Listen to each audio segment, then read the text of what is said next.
Otis.com. Learn anywhere, anytime.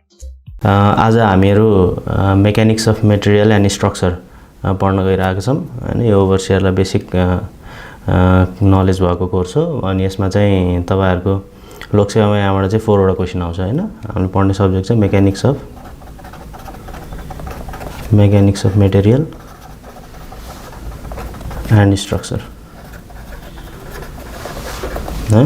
यो च्याप्टरबाट तपाईहरुले चाहिँ 4 वटा क्वेशन एक्सपेक्ट गर्नुपर्छ अनि यसमा चाहिँ जनरली हामीले पढ्ने भनेको फोर्सेसहरुको बारेमा पढ्छौं। त्यसपछि अब्जेक्टको बारेमा centre of gravity, centre of मास भनेको के हो अनि डिफरेन्ट अब्जेक्टको सेन्टर अफ ग्राभिटीको बारेमा, त्यसपछि मेटेरियल्सको बारेमा, मेटेरियल्सको प्रोपर्टीहरुको बारेमा, टेन्साइल स्ट्रेन्थ देखि लिएर हैन, डक्टिलिटी भनेको के हो, हुक्स ल देखि लिएर जनरली हामीले एउटा मेटेरियलको चाहिँ प्रोपर्टीहरु जस्तो भोलिपर्सि इन्जिनियरिङ स्ट्रक्चर बनाउँदाखेरि कुनै पनि इन्जिनियरिङ स्ट्रक्चरमा बेसिक प्रोपर्टी अफ मेटेरियलहरु के हुन् त त्यो सम्बन्धी हामीले स्ट्रक्चर स्टडी गर्नुपर्ने हुन्छ हैन।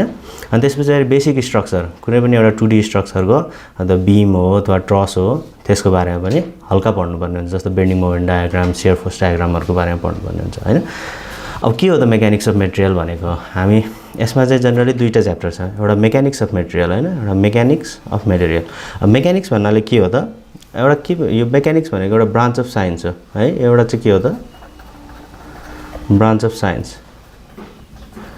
जसले के को बारेमा डिल गर्छ त? कुनै पनि body that are at rest or in motion, रेस्टमा अथवा मोसनमा भएको अब्जेक्टको बारेमा स्टडी गर्छ यो एउटा ब्रान्च अफ साइन्सले हैन। अब रेस्टमा भएको अब्जेक्टको बारेमा स्टडी गर्ने मेकानिक्सलाई के भन्छ त? हामीले स्ट्याटिक्स भन्छौं। स्ट्याटिक्स भन्छ जसले चाहिँ कुनै पनि अब्जेक्ट रेस्टमा छ भने त्यसको बारेमा स्टडी गर्छ है। अब मोसनमा भएको अब्जेक्टको बारेमा स्टडी गर्ने पनि दुईटा ब्रान्च छ। एउटालाई के भन्छौं हामी? डायनामिक्स भन्छौं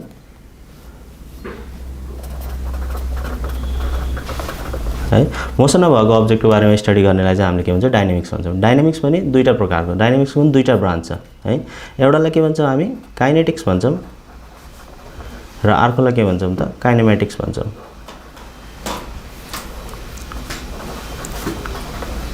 अब काइनेटिक्स र काइनेमेटिक्समा हामीले जनरली सिभिल इन्जिनियरिङमा हामीले चाहिने भनेको काइनेटिक्सै पढ्छौं है।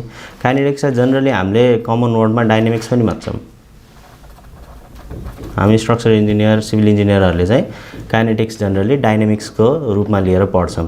यसमा के हुन्छ भने त कुनै काइनेटिक्समा के हुन्छ भनेपछि हामीले जनरली बडी कुनै पनि अब्जेक्ट छ भने त्यसमा लाग्ने फोर्सहरुको बारेमा पनि स्टडी गर्छौं। जस्तो यसमा के हुन्छ त? इनर्शिया है। कुनै रेस्टमा भएको बडीलाई मोसनमा ल्याउनको लागि अथवा मोसनमा भएको बडीलाई रेस्टमा ल्याउनको लागि लाग्ने फोर्सलाई इनर्शिया भन्छौं हैन।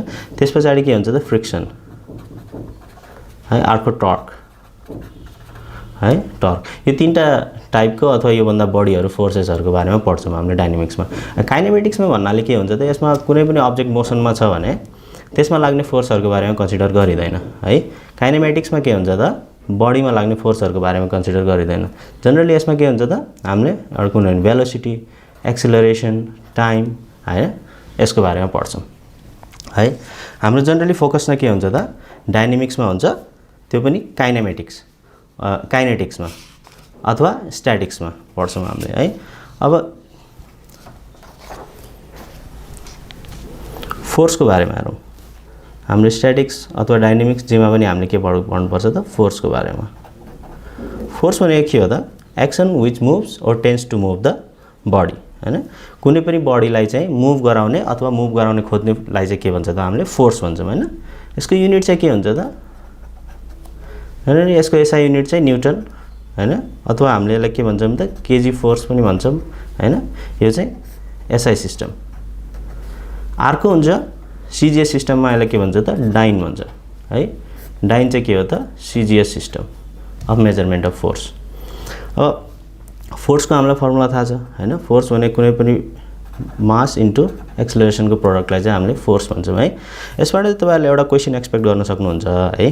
जस्तो न्यूटन र डाइन है, जुन हामीले न्यूटन भनिरहेका छौं, यो न्यूटन र डाइनको रिलेसनशिप के छ भनेर पनि तपाईहरुले सोध्न सक्छ है। जनरली हाम्रो के हुन्छ त? 1 न्यूटन भनेको कति हुन्छ त? 10 टु द पावर 5 डाइन हुन्छ है। 1 न्यूटन भनेको चाहिँ 10 टु द पावर 5 डाइन हुन्छ है। अब यसलाई चाहिँ तपाईहरुले याद पनि गर्न सक्नुहुन्छ है एक्सप्रेसनलाई, नभए हामीले निकाल्न पनि सक्छौं के। जस्तो फोर्सको युनिट के हुन्छ त, फोर्स भनेको त मास इन्टु एक्सेलरेसन हो। मासको युनिट के भयो, केजी भयो, एक्सेलरेसनको के भयो त मिटर पर सेकेन्ड स्क्वायर भयो हैन। अब यसलाई चाहिँ हामीले केमा लानु पर्यो त, यो भनेको न्युटन पनि हो है, मतलब यसको अर्थ के हो एसआई युनिटमा छ। अब यसलाई सीजीएस मा लानु पर्यो के हुन्छ त, केजीलाई हामीले ग्राममा चेन्ज गर्छौं, 1 केजी भनेको 1000 ग्राम भयो। अब मिटरलाई चाहिँ हामीले के गर्छौं त सेन्टिमिटरमा चेन्ज गर्छौं 100। यो केमा आयो त अब ग्राम सेन्टिमिटर पर सेकेन्ड स्क्वायर भनेपछि कति हुन्छ त हेर्नुस् त, यो हामीले अघि कन्भर्ट गरेको 1 न्युटन थियो, कति आयो त 10 to the power 5 gram centimetre per second square आयो, अथवा 10 टु द पावर 5 डाइन है। यो चाहिँ एक्सप्रेसन तपाईहरुलाई कहिले सोधिदिन सक्छ है, न्युटन र डाइनको रिलेसनशिप के छ भनेर है। अब डिफरेन्ट लज अफ फोर्सेस को बारेमा पनि हामीले यसमा हेर्नुपर्ने हुन्छ है। लज अफ फोर्सेस है, जस्तो triangle law of forces, प्यारालेलोग्राम law of forces हैन, त्यसको बारेमा पनि हेर्नुपर्ने हुन्छ। हामी त्यसमा चाहिँ रिजल्टेन्ट को बारेमा हेरौं है। रिजल्टेन्ट फोर्स,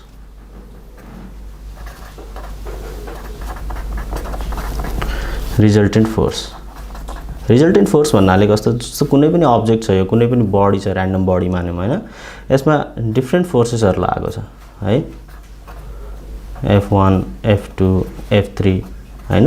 अब यो फोर्सेसको के हुन्छ त, एउटा कुनै रिजल्टेन्ट फोर्समा, जस्तो यो तीनटा फोर्सलाई चाहिँ हामीले कुनै एउटा इक्विभ्यालेन्ट फोर्समा चाहिँ लान सक्छौं हैन, त्यो फोर्सलाई चाहिँ के भन्छ त रिजल्टेन्ट फोर्स। जस्तो यो तीनटा बडीले यो मासमा अथवा यो रिजिड बडीमा दिने एक्सन चाहिँ कुनै एउटा फोर्सले रिप्रेजेन्ट गर्न सक्छौं भने हामीले, जस्तो सपोज कुनै यो फोर्सले रिप्रेजेन्ट गर्न सक्छौं सेम बडीलाई भनेपछि के हुन्छ त एफआर भनेको रिजल्टेन्ट फोर्स हुन्छ है। एफआर भनेको चाहिँ के हो त रिजल्टेन्ट फोर्स। अब यो जोड्ने फोर्सहरु जोड्ने, किनकि फोर्स भनेको त हाम्रो वेक्टर क्वान्टिटी हो, यसको के हुन्छ बोथ डाइमेन्सन पनि हुन्छ अनि यसको डाइरेक्सन पनि हुन्छ हैन, बोथ म्याग्निट्युड एन्ड डाइरेक्सन हुन्छ भनेपछि यसलाई जोड्ने तरिका चाहिँ फरक हुन्छ है।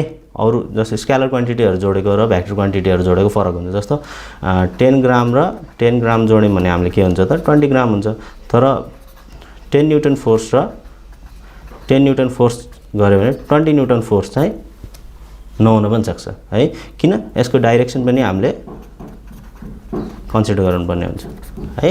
त्यही भएर फोर्सलाई जोड्नु चाहिँ फरक तरिका हो। त्यही भएर डिफरेन्ट लज अफ फोर्सेसहरु छ, हामी different laws of calculating the resultant of a force छ है। अब यसमा ब्रिफली जानुपर्ने हुन्छ है, हामीले यो चाहिँ ठ्याक्कै इम्पोर्टेन्ट छैन, तर तपाईहरुलाई कहिले चाहिँ अब्जेक्टिभमा चाहिँ के सोधिन सक्छ भने, जस्तो ट्रायंगल ल अफ फोर्स भनेको के हो त हैन, ल अफ प्यारालेलोग्राम अफ फोर्सेस भनेको के हो त, law of polygon of forces भनेको के हो त, तिनीहरुको बारेमा पनि सोधिन सक्छ तपाईहरुलाई। त्यही भएर हामीले बेसिक मात्र जान्छौं यसमा है। सबभन्दा पहिलो ल चाहिँ हामीले लियौं त law of triangle of forces है। ल अफ ट्रायंगल अफ फोर्सेसले के भन्छ भने, जस्तो कुनै पनि एउटा अब्जेक्ट छ अथवा बडी छ, यसमा लाग्ने फोर्सको म्याग्निट्युड र डाइरेक्सन चाहिँ हामीले, जस्तो F1 लाग्यो यहाँ F2 फोर्स लाग्यो हैन, यो फोर्सको म्याग्निट्युड र डाइरेक्सन चाहिँ हामीले two side of a triangle, यो दुईटा फोर्स लागिरहेको छ कुनै एउटा बडी ए मा भनेपछि यसको यो फोर्स F2 र F1 को चाहिँ म्याग्निट्युड र डाइरेक्सन चाहिँ हामीले दुईटा साइड अफ ट्रायंगलबाट डिटरमाइन गर्न सक्छौं भने, जस्तो एउटा ट्रायंगल, जस्तो F2 यो फोर्स भयो, F1 यो फोर्स भयो भनेपछि रिजल्टेन्ट चाहिँ के हुन्छ त, जस्तो यो एउटा साइड अफ ट्रायंगल यो भयो, OA साइड भयो अनि OB साइड भयो भनेपछि AB भनेको के हो त रिजल्टेन्ट अफ फोर्स हुन्छ भन्छ है। FR भनेको रिजल्टेन्ट अफ फोर्स भनेको रिजल्टेन्ट फोर्सको म्याग्निट्युड र डाइरेक्सन चाहिँ केले दिन्छ त third side of the triangle. OA र OB भन्ने दुई साइड अफ द ट्रायंगल छ भने AB भन्ने चाहिँ के हुन्छ त त्यसको रिजल्टेन्ट हुन्छ भनेर ल अफ ट्रायंगल अफ फोर्सेसले भन्छ। अब सेकेन्ड ल चाहिँ हाम्रो के छ त law of parallelogram of forces.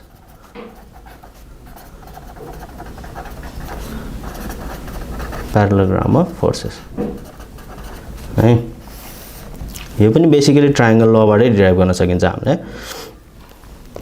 जस्तो सेम फोर्स लियौं है, सेम बडी छ तर दुईटा फोर्स लागेको छ यसमा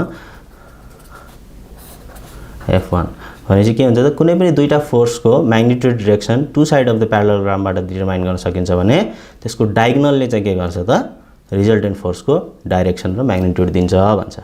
जस्तो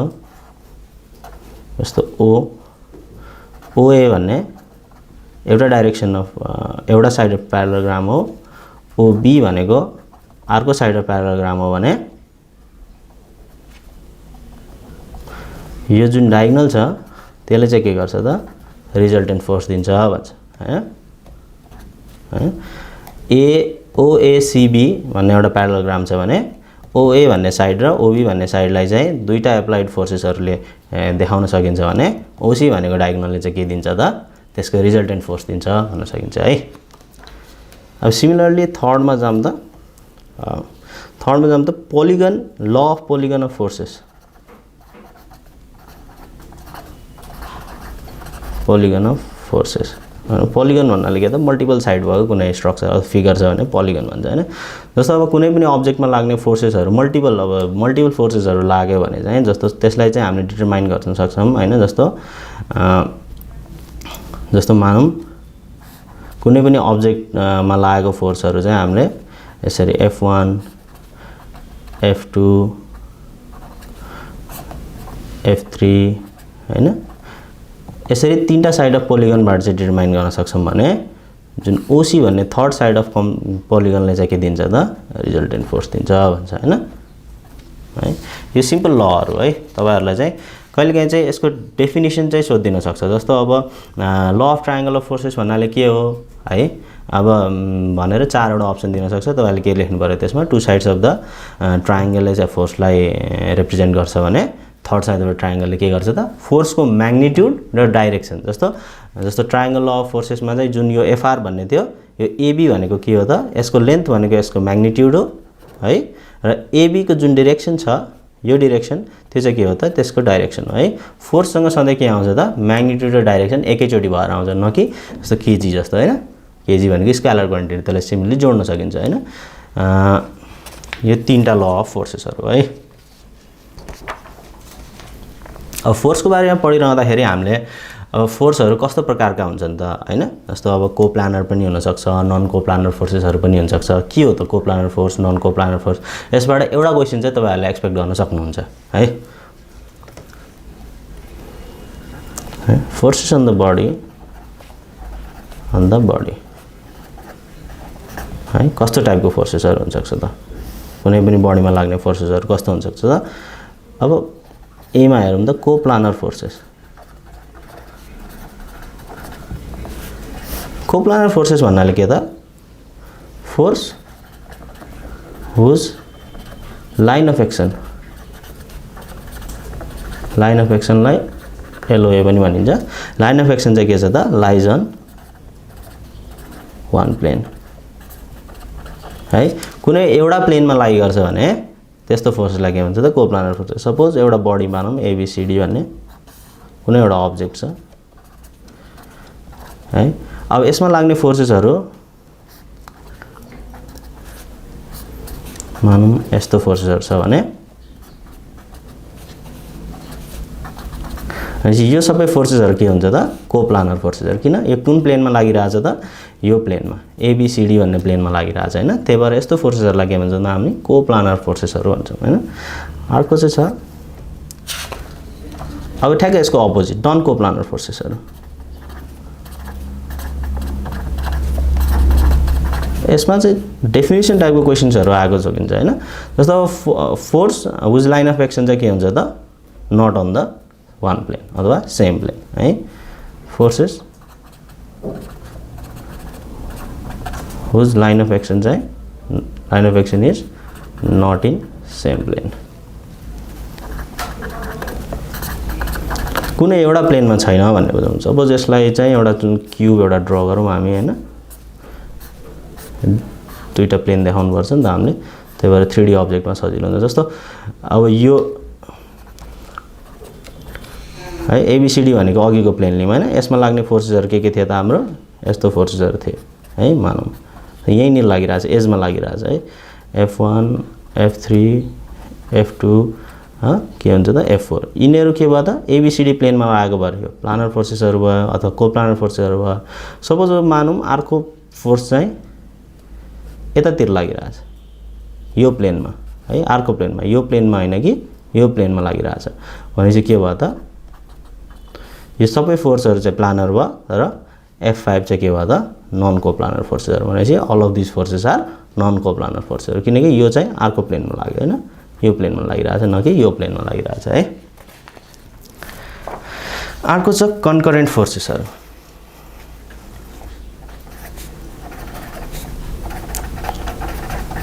कन्करेन्ट फोर्सेस कन्करेन्ट फोर्सेस भन्नाले force which meet at a point है कन्करेन्ट भनेको कन्करेन्सी भएको एउटै पोइन्टमा मिट गर्ने forces which meet at a point suppose कुनै अब यो त कोप्लानर पनि हुन सक्छ हैन अब नन कोप्लानर पनि हुन सक्छ एउटा पोइन्टबाट डिफरेन्ट प्लेनमा ओरिजिनेट डिफरेन्ट डाइरेक्सनमा ओरिजिनेट भयो भने चाहिँ के हुन्छ त नन कोप्लानर त्यसै कन्करेन्ट कोप्लानर पनि हुन सक्छ कन्करेन्ट नन कोप्लानर पनि हुन सक्छ हेरौँ दुईटैको एक्जाम्पल हेरौँ न सपोज यो पोइन्ट चाहिँ है यो फोर्सको लाइन अफ एक्सन चाहिँ के छ त O भन्ने पोइन्टबाट सबैको लाइन अफ एक्सन चाहिँ ड्रा गर्न सकिन्छ भने हामीले के हुन्छ त F1 F2 F3 F4 यो भन्नाले के हुन्छ त कन्करेन्ट फोर्सेसहरु किन सबै चाहिँ के हुन्छ त लाइन अफ एक्सन चाहिँ के हुन्छ मिट एट अ पॉइन्ट हाम्रो कुनै एउटा पोइन्टमा मिट भइराछ है यो पोइन्ट चाहिँ यसमा के थियो त O थियो सपोज यसको लागि कोप्लानरै हुनुपर्छ त यो चाहिँ कोप्लानर फोर्सेसहरुको कन्करेन्सी भयो हैन सपोज मैले यो एउटा परपेन्डिकुलर टु द प्लेन तान्दै भने यो पनि त कन्करेन्ट भयो हैन F5 भन्ने फोर्स पनि त कन्करेन्ट भयो है त्यही भएर हाम्रो फोर्सेसहरु के हुन्छ त F1 देखि F3 सम्म यो के भयो त कोप्लानर कन्करेन्ट भयो F5 चाहिँ के भयो त F1 देखि F5 सम्मका फोर्सेसहरु के भयो त नन कोप्लानर बट कन्करेन्ट है तपाईहरुलाई यसले डेफिनेसन टाइपको क्वेशन सोध्छ यसमा डेफिनेसनबाट के हुन्छ त एउटा इमेज बनाउनुस् आफ्नो माइन्डमा र त्यो फोर्सेसहरु के भनिरहेको छ त हैन एउटै प्लेनमा छ र एउटै पोइन्टमा मिट भइरहेको छ भनेपछि के भयो त हाम्रो फर्स्ट भयो हैन एउटै प्लेनमा छ एउटै पोइन्टमा मिट भइरहेछ एउटा प्लेनमा छैन डिफरेन्ट प्लेनमा छ र एउटै पोइन्टमा मिट भइरहेछ भने के हुन्छ त नन कोप्लानर बट कन्करेन्ट है कहिलेकाहीँ स्टुडेन्टहरु यसमा झुक्किनुहुन्छ आन्सर थाहा भएर पनि डेफिनेसन थाहा भएर पनि कन्सेप्ट थाहा भएर पनि बिगारेर हुन्छ यस्तो क्वेशनहरुमा चाहिँ आत्तिने हैन मजाले डेफिनेसन क्वेशनहरु चाहिँ सर्टेन टाइम दिएर सोचेर चाहिँ गर्नुपर्ने हुन्छ है अर्को चाहिँ अब ठ्याक्क अपोजिट यसको नन कन्करेन्ट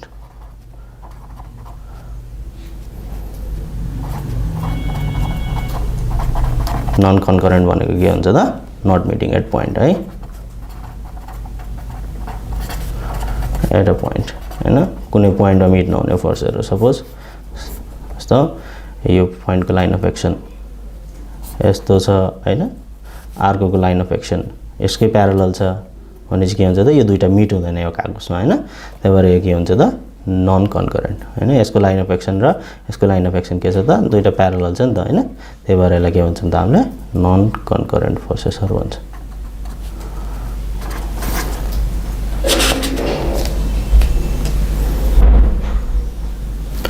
अर्को हुन्छ कोलिनियर फोर्सेस